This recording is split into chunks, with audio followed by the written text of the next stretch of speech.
ha sido allí, en relación a los incendios, que era uno de mis temas de trabajo allí. Y bueno, Fernando a lo mejor no está de acuerdo conmigo en algunas cosas, pero eso está bien, así podemos discutirlo. Yo también soy partidaria de que tanto la vegetación como los suelos, la mayoría de las veces se pueden regenerar solos, y de hecho, por ejemplo, en Australia son zonas que son adaptadas al fuego, y de hecho hay plantas que sin el humo de los incendios directamente no germinan. Entonces, bueno, eso, el problema es cuando son incendios del calibre de los incendios que hubo en lo que llamaron el verano negro, el Black Summer. Es que no se ve el texto, no sé, en la versión PDF no se ve todo. Bueno,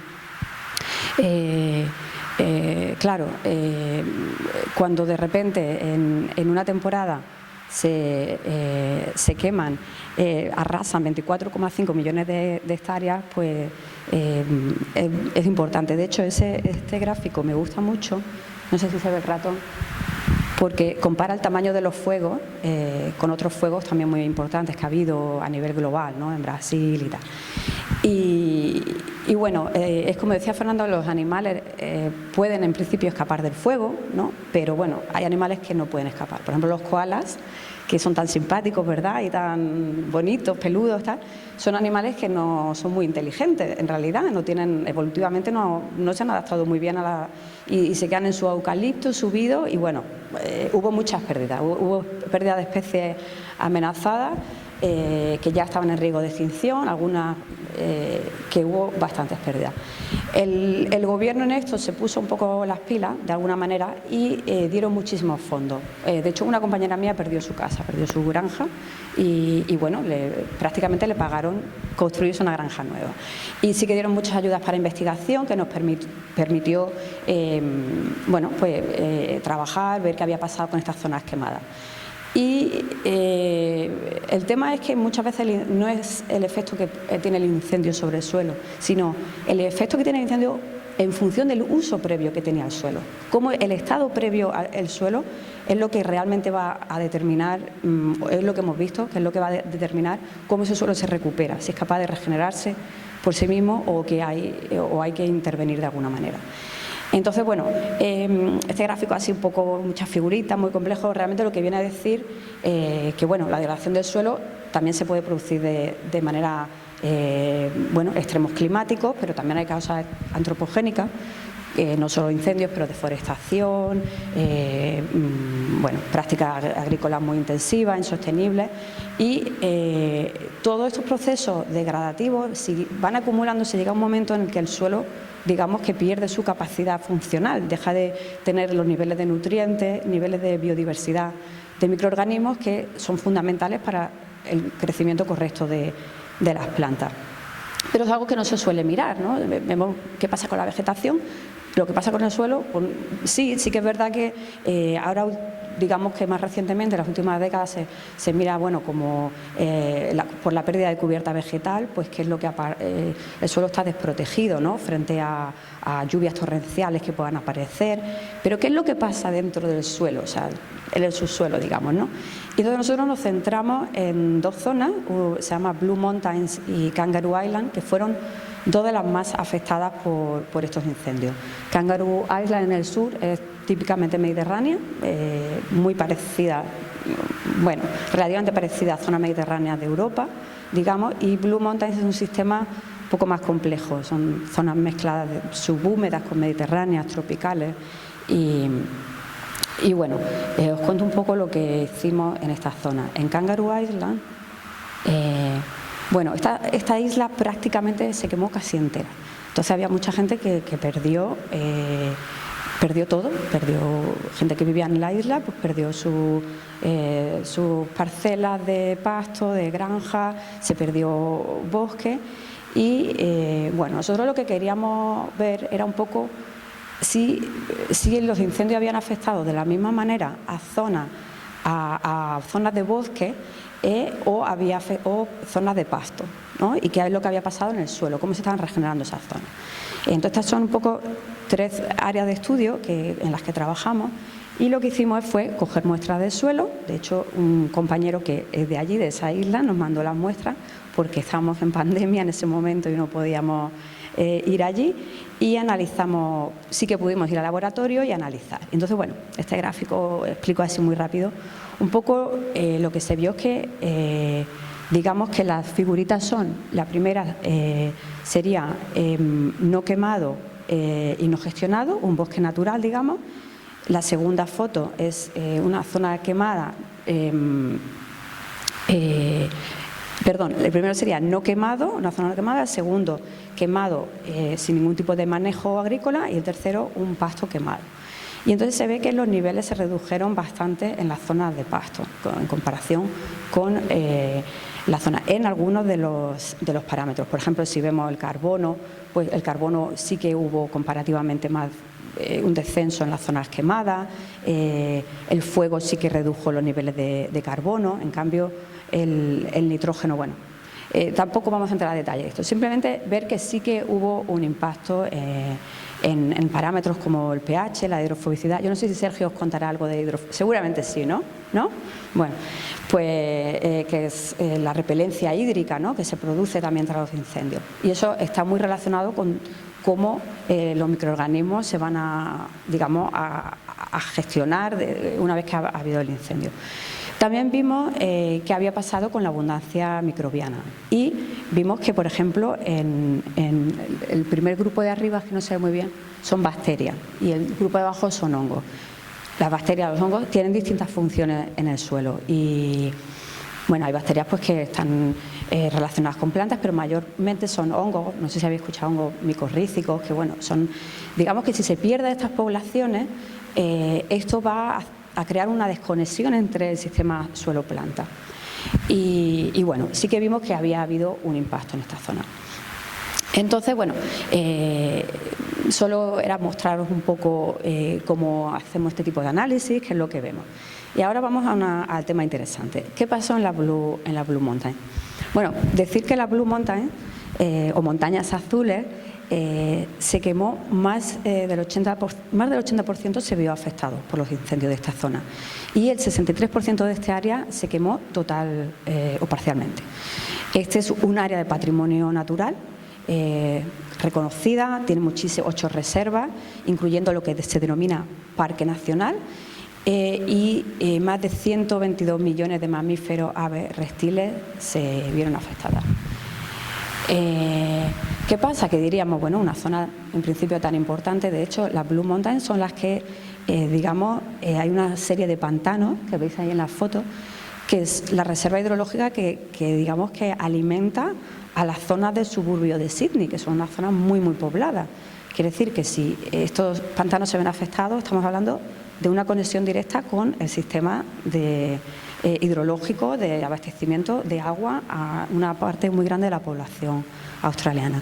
Entonces estos pantanos también bueno, pues se vieron bastante afectados y en estos pantanos tienen muchísimas plantas endémicas, especies que realmente están en las listas de especies en peligro, de las listas más rojas que hay de especies amenazadas están, y hay especies que han quedado poquísimos individuos en esta zona.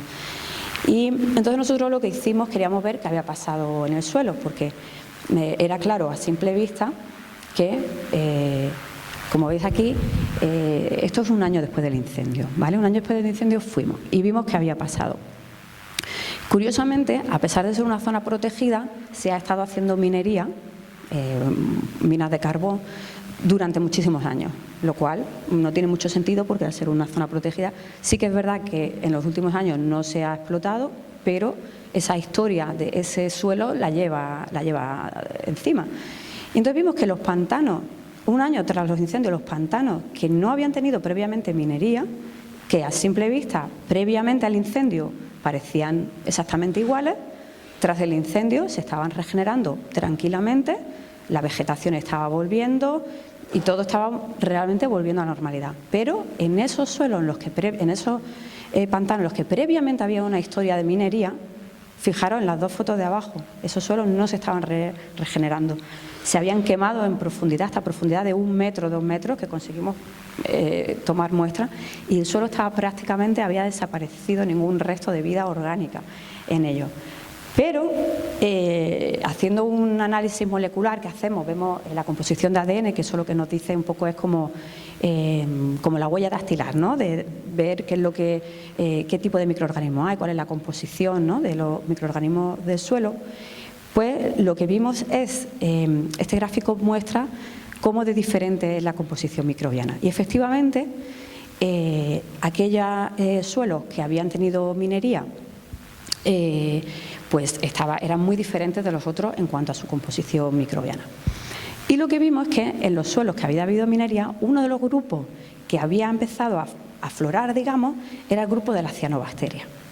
¿Y qué pasa con las cianobacterias? Bueno, pues que son uno de mis organismos favoritos y ahora voy a contar por qué.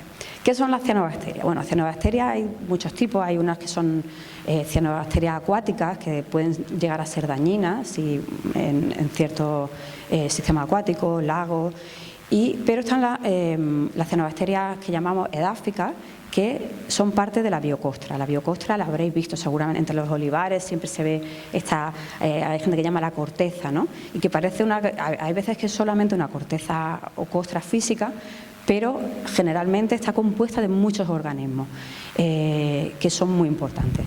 Y ahora digo por qué.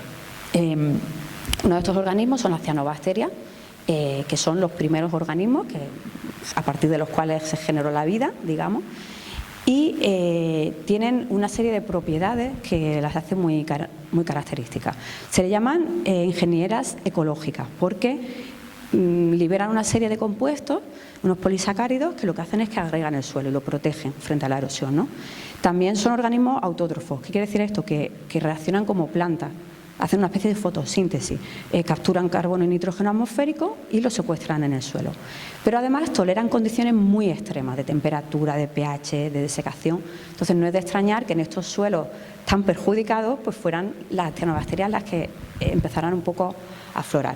Entonces nosotros hemos usado estos organismos, lo cuento de forma muy resumida, porque también liberan hormonas de crecimiento de las plantas, pues lo hemos usado pues para crecimiento de semillas, tratábamos las semillas con estas cianobacterias que cogíamos del suelo y las aislábamos y generábamos estos inóculos en los cuales sumergíamos la semilla, llegando a triplicar las tasas de germinación.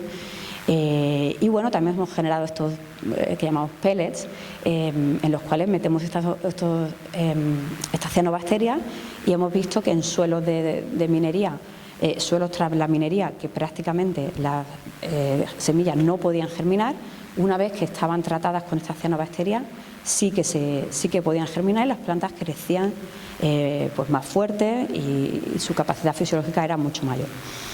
Esto es algún ejemplo de trabajos que hemos hecho en ese tema. Bueno, vimos cómo mejoraban el secuestro de carbono, también pues cómo mejoraban el crecimiento de plantas. Y este trabajo es reciente, un artículo de opinión que hicimos, en el cual planteamos que si sabemos que estas cianobacterias tienen esas capacidades, ¿por qué no usarlas tras los incendios, ¿no? Y además que son organismos que se pueden cultivar o bien a través de propagación inoculando cianobacterias o a partir de los musgos, que son uno de los componentes de las biocostras.